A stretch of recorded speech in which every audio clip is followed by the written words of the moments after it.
And welcome back everyone to Modded Minecraft 1.7. So today I'm going to be doing a bit of auto crafting with logistics pipes, and really quickly I'll just show some of the other stuff I've done recently. Got my machine line reorganized a bit. I've stacked everything. Previously the entire conduit line was covered up, so I stacked the machines, ran some energy lines up the back, and now I have a lot more room for additional machines if I need any. And I reworked this a little bit so that it looks a little bit neater, and I've got some ores auto processing at the moment. Just brought back some stuff from mining. Up here I've got this weather deflector. I'm not sure, I'm thinking this like blocks tornadoes and stuff, so I've just got that up there to test it. Should probably look it up if I can. And I've made the Dark Solarium jetpack. This thing took quite a while to make. This thing is really expensive. You need a lot of diamonds, emeralds. This lactatic capacitor pack requires a lot of crafting as well. It's just really crazy to make, but in hover mode, it seems like you don't lose any height, no matter how long you stay in the air, so it's almost like creative flight. And of course, it's insanely fast if you sprint in midair.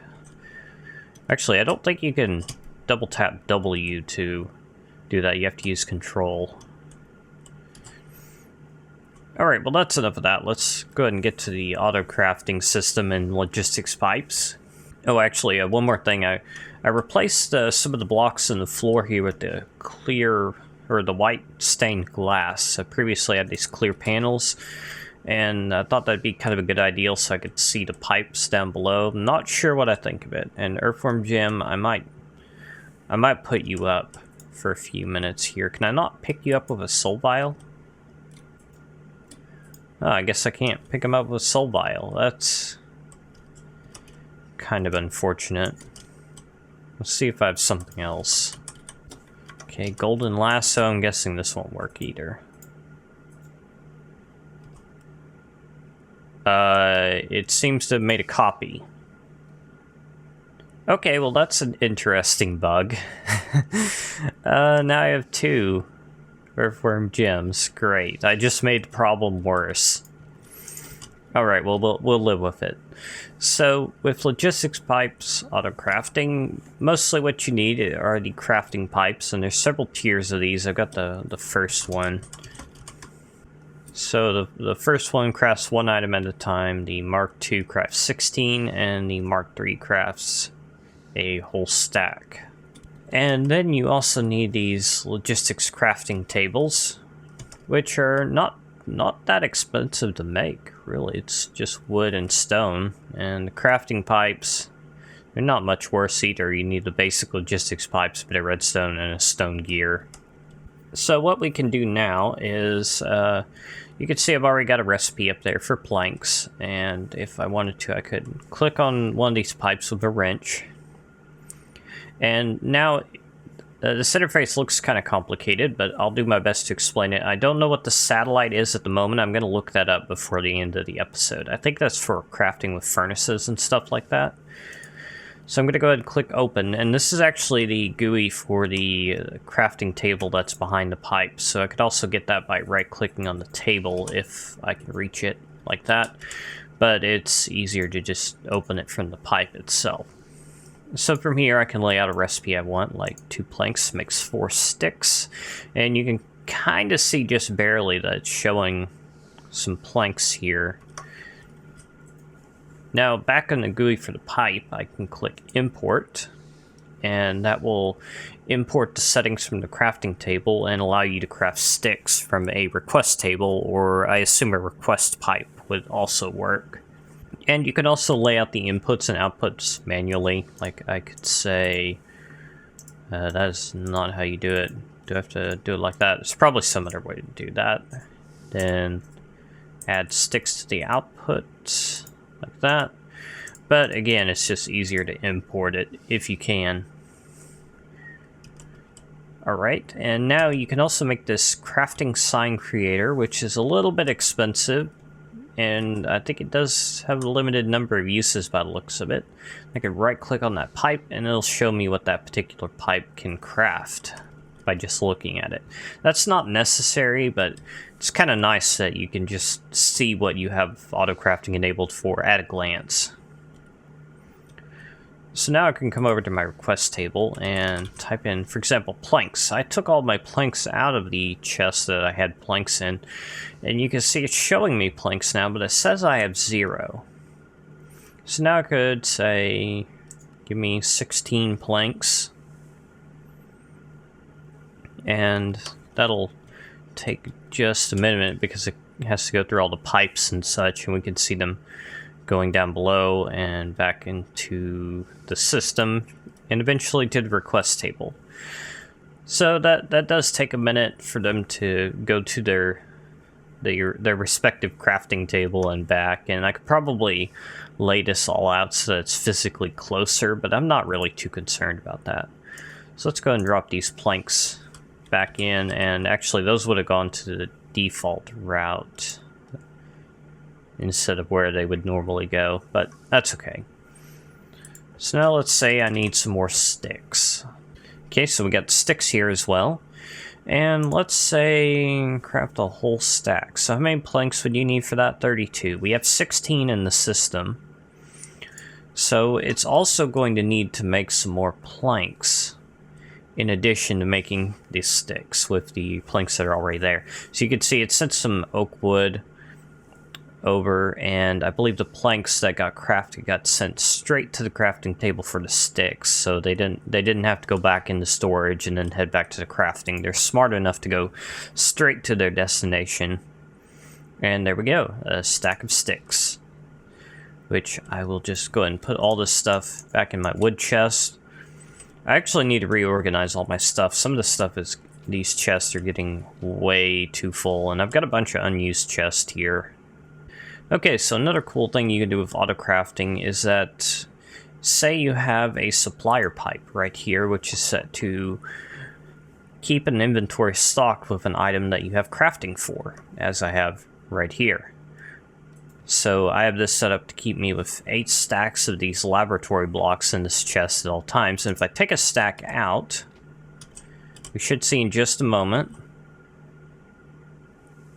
maybe. Do I have to take out more than that? I guess I have to take out all the blocks that are in there for it to craft anything else. Okay, there we go. We can see the pipes flashing. The supplier pipe flashed yellow. It requested more blocks, and then this one's flashing purple, requesting the materials. And you can see it's just piping in all the stone and nether quartz that needs to make the laboratory blocks, which both of my main structures here are made of.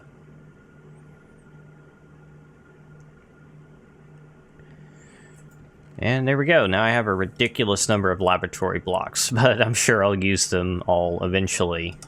Probably. Definitely. Alright, well, I'm going to go ahead and look up what the satellite stuff does, and I can't wait for Chaotic to see that there are now 2 Artform gems. I wonder what his reaction to that is going to be. Okay, I've looked it up really quickly, and it looks like the satellite pipes are meant to store non-stackable items, so I'm going to try creating auto-crafting for the world interaction upgrade. So that requires an iron pickaxe. That's not stackable. And now we're also going to need auto-crafting for the iron pickaxe. So let's import you and go ahead and put the crafting signs down there. So now satellite. Okay, well, first let's get an iron pickaxe. No, don't do that. So I can craft an iron pickaxe. Okay, so now that needs to do that. And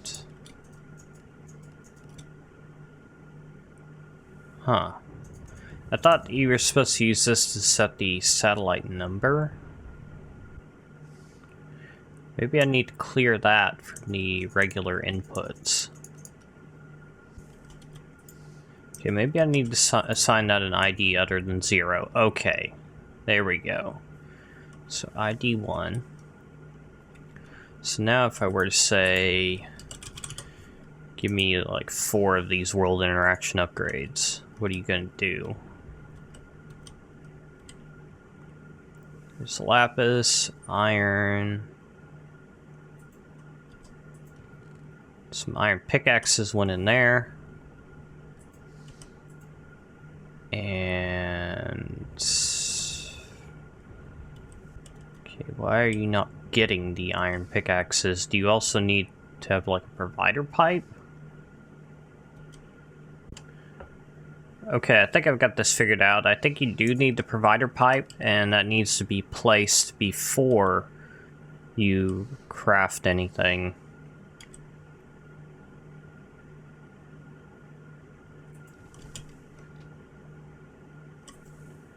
Alright, so there we go. Now I have 8 world interaction upgrades I currently don't really have any use for, but I might in the future. So let's go ahead and put these, I guess, in here. Alright, so what else is there to do with this? I think I've pretty much covered the basics here. Oh, I believe there is something else I can do here. So let's come up over here to this alloy smelter, just as an example, and let's put something on there. And let's see, what could I use some more of? Maybe some electrical steel. So let's grab, I think it's iron. And then we need pulverized coal, and then silicon. And let's grab a piece of electrical steel as well. So I can say iron, pulverized coal, and silicon will make me, nope, that's not right. Right there, electrical steel. I think this will work. So let's go down below, take all the electrical steel out, and it looks like I can make some. Let's go ahead and request a stack of that. And are you working correctly? Yeah, aside from the fact that it did not have enough pulverized coal, and I need another logistics pipe here to prevent it from sending stuff in weird directions. Let's do that so you don't act weird. And I think I did actually have a stack of everything, strangely enough. Just gotta wait for everything to find its correct position. Alright, so we can auto-craft with things like alloy smelters, pretty much any inventory that we can insert items into. And is that outputting through the crafting pipe? It is. Not what I expected, but there's nothing wrong with that. So in order to auto-craft stuff like this, I'll probably need to make a few more alloy smelters or redstone furnaces, something like that. I prefer the Ender IO machines personally. They're just easier to work with. Alright, I believe that's all there is to crafting with logistics pipes that I can think of. So we've got the ability to craft regular recipes. We could do processing recipes, like sending stuff to furnaces, things like that. You could auto-craft glass, sand, anything you want, pretty much. So I guess I'll go back to normal Let's Play mode and see if there's anything else worth mentioning that I've done around here recently. Haven't really done much else on the Mob Accelerator recently, and hasn't been running today or the past couple days. I've already got a pretty respectable supply of things like blaze rods, ender pearls, around 5,000 of each, I think. I ran the creeper spawner a bit, so got some gunpowder here, which I don't really have much of a use for. And I've got a trophy of all the different mobs that I've set up at this point. So creeper trophy just explodes, blaze trophy just lights you on fire. Zombie trophy, I think it just makes a sound. And the Enderman trophy I've shown before, it just throws an ender pearl randomly. Haven't actually done the computer control system, still just have the test program here. I'll get around to doing that eventually. So I've still got the materials lying around to make a rocket here in the plan box. So this is, I believe, everything I need to make a rocket here. To make a space station, you need to carry some plates up into space with you. And I don't remember what exactly you need. Currently, I've got my generator set up as a backup power supply only. You can see it's not outputting any energy. I've got this flux generator here set to only output on a redstone signal. And I've got this power monitor here to set up to output a redstone signal when it's less than 25% in, well, I guess the entire network, and stop when it's greater than 50%.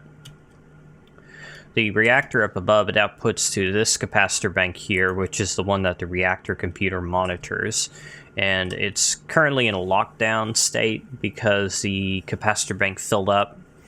And that's just the way I have it programmed. It's not really necessary, but I feel like that probably would increase the fuel efficiency a bit, because the more the control rods are inserted, the less efficient it is.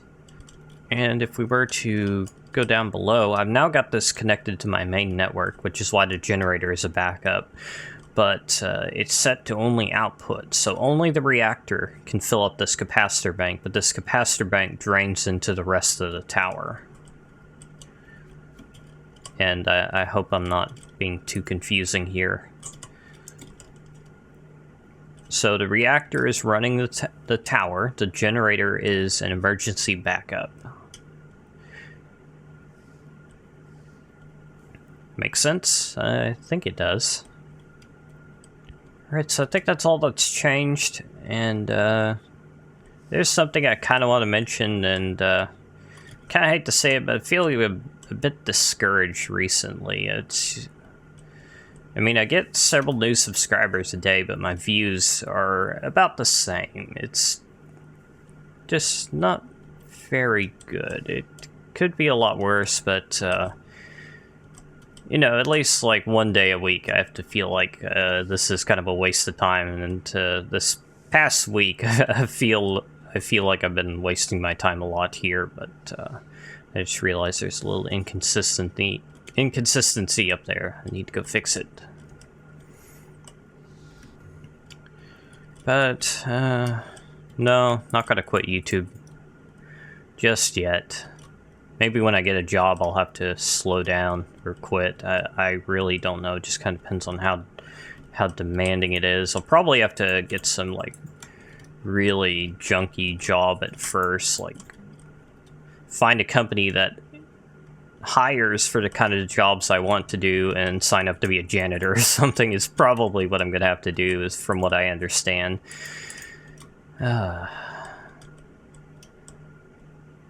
You would think a computer science degree would be useful, but no, it's pretty much worthless. They just don't actually care. They just don't care what you actually know. They just only care about work experience, which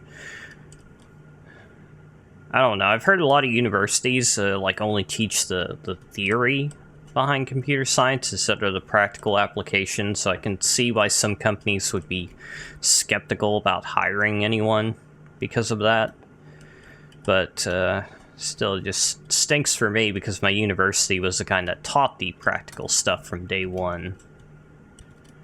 Oh, and if anyone here watches Ori and the Blind Forest, I'm probably going to stop that series. It's just not worth the effort. It gets practically no views. It takes an hour and a half to render every episode. It takes several hours to upload it, and 2 of the episodes have failed to upload at least once already. It's it's more hassle than it's worth. I think I'm just going to play that game on my own time, unfortunately.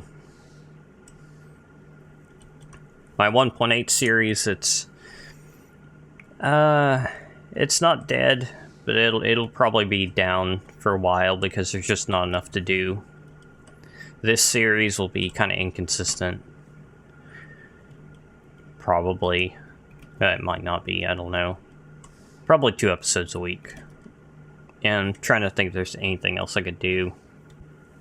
I don't know. I've tried playing Magic Farm 3 recently, and it's fun, but I don't know if it'd make a good Let's Play series. Probably not. Alright, well, I think I've rambled enough here, so took care of the logistics pipes, auto crafting. I've got my super fancy ultimate jetpack that lasts forever and makes me into a walking capacitor bank. Apparently, it also recharges stuff that's in your hand. And for example, let's use up a bit of energy here. And oh well, I can't because it's recharging it, of course. But you can actually disable the charger with Shift and then the same key that enables or disables the jetpack. So now it won't recharge my staff of traveling. Alright, I believe that's all I've got to say, so thanks for watching. Don't forget, if you haven't already subscribed and you want to, you can. Totally up to you. And I'll see you next time. Thanks for watching.